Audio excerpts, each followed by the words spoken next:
ଶିମିଳିପାଳ ଅଭୟାରଣ୍ୟରୁ ଗିରଫ ହେଲେ 4 ଶିକାରୀ, ଯାହାକି ଶିମିଳିପାଳ ଦକ୍ଷିଣ ବନ୍ୟପ୍ରାଣୀ ଡିଭିଜନ अंतर्गत जंगल मध्यकू बेआईन भावे प्रवेश करी शिकारीमाने शिकार पाई योजना करुथुबा बेले 4 जनकू गिरफ करिछि वन विभाग।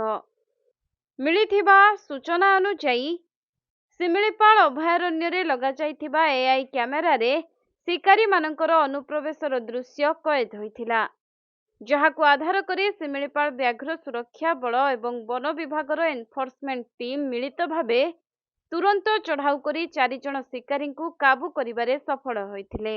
गिरफ शिकारी मानक पाखरु 2टी देसी हाथ तियारी बंधुक, गन पाउडर, 2टी टॉर्च लाइट और अन्यान्य निषिद्ध शिकार सामग्री जबत करा जाइछि।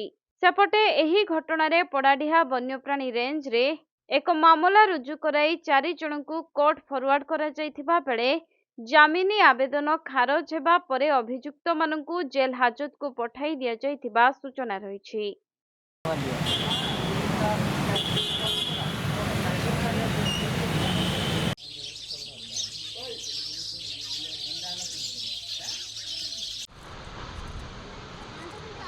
दादे